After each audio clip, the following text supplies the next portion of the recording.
Hi, my name's Phil. I like talking about politics, and in this video I like to discuss the latest Tory shambles as the government prepares to take its own inquiry to court in order to prevent it inquiring into things that the government set the inquiry up to inquire about.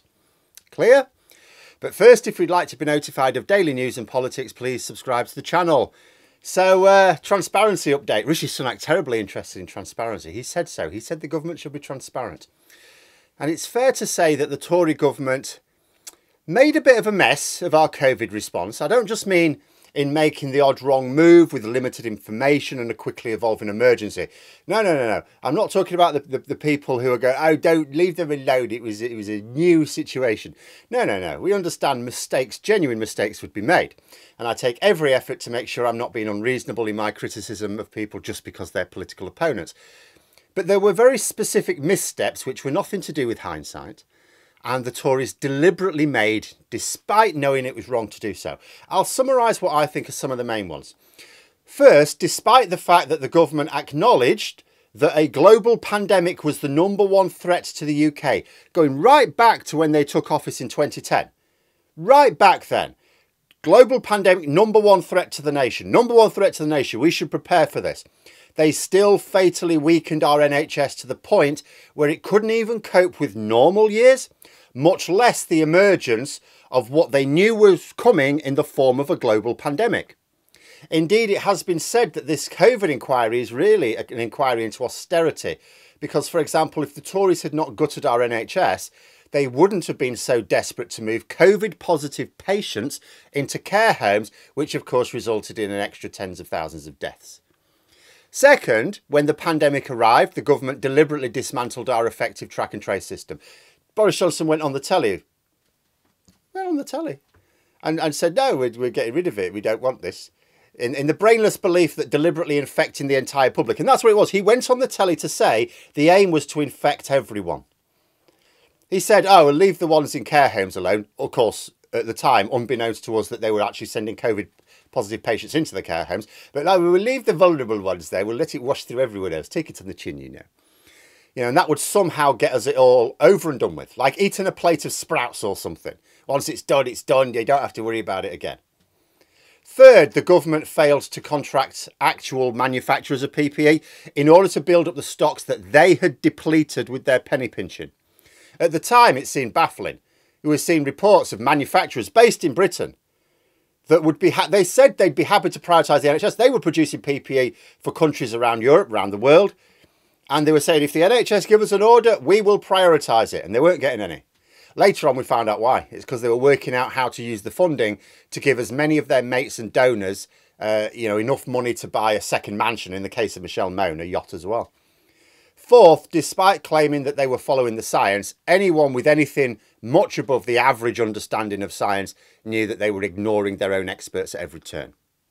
All of this and more was bound to be scrutinised as part of any vaguely suitable public inquiry. But so much had come out anyway that the government needed a way of deflecting questions. So they set up an inquiry so that they could then deflect questions by saying, oh, we need to wait for the inquiry. Because it's what they do every time. Every time they're under the spotlight. Oh, set up an inquiry. Right, we answer no more questions because there's an inquiry going on. But recently, the inquiry has been getting its work blocked by the government. It's about to get ready for the sort of public stages, and it's been demanding documents, records pertaining to the areas under investigation, but the Cabinet Office has been refusing.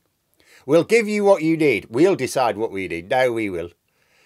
But the inquiry has the legal right to the documents, or it should do if it's going to be able to do its job. So they're now demanding them. And in order to prevent the inquiry actually inquiring about some of the most senior members of the government, including the current Prime Minister, you would think, and find out what they were up to, the government are potentially now going to be taking their own inquiry to court to seek an injunction, or the inquiry will take the government to court to seek a judicial review. The particular documents in question seem to relate mostly to Boris Johnson. But given that he has all the subtlety of a warthog trying to play Twister, the inquiry getting hold of these documents, I think, would be very bad for all involved. He's very loose tongue, you know. There's absolutely no way that any communications Johnson took part in would have been ambiguous enough to prevent future scrutiny uncovering a lot of dirty dealing. And imagine if any of the spiciest bits ended up going public before the general election. Doesn't bear thinking about if you're a Tory. An article in The Guardian suggested that Sunak and Johnson are having a meeting this week. It says that it's designed to clear the air between them over the diary extracts being handed over to the police. I don't believe a word of it. The diaries going to the police will have nothing to do with Sunak, and Johnson, I suspect, knows it. I am much more willing to believe that they are meeting in order to emphasise the need to look after each other regarding what might come out of this inquiry now. It might be a case of both of them being in the frame for some pretty serious reputational damage, maybe even criminal investigations. I don't know. The Tories may have been able to stifle criminal investigations into their skullduggery going right back to the illegal Vote Leave campaign, but there's a change of government coming. Their power is now time limited. And if they block an investigation now, well, it doesn't stop the investigation starting off in like another year's time, does it? You know, of course, we don't know exactly what Sunak and Johnson are worried about specifically coming out as a result of the public inquiry getting hold of their records. But this has the potential to delay the inquiry. Now, I have to say, I don't mind that. I actually don't. I'd rather it was delayed and done properly. So apparently some are saying that the inquiry could just proceed without all the evidence requested. No. They should demand the evidence they need, seeking a judicial review if necessary, because as I've said in the past, if this inquiry is still taking place after the general election, I don't think the new Labour government will have any objections to handing over all of the records requested without any questions asked. In fact, I can see a few possible outcomes here. The first is that a judicial review orders the Cabinet Office to hand over the documents. That will take some considerable time, but then the inquiry can proceed as normal. The second is that the process strings out beyond the general election and Labour just hand everything over when they enter office. The third is that the inquiry is denied these records, that the judicial review takes place and the High Court says, actually, no, if the government do get to curate the information handed over to you, and it has to proceed anyway because it's not going to get those records. Well, the process is then labelled a sham by opposition parties. And so Labour just launched their own new inquiry once in government. If anyone is imagining that records could be destroyed, by the way, bear in mind that if it is discovered that anyone destroyed anything, there could be very serious legal consequences for those involved. So I don't think those involved are going to want to risk prison time. It's very hard to see the senior Tories blocking this inquiry, getting away with it in the long term. It may be they just want to slow things down in order to prevent public disclosures of their crimes against their own people, whether or not they're literal crimes or not, until after the election. It's just that we may have to wait longer to find out what really happened.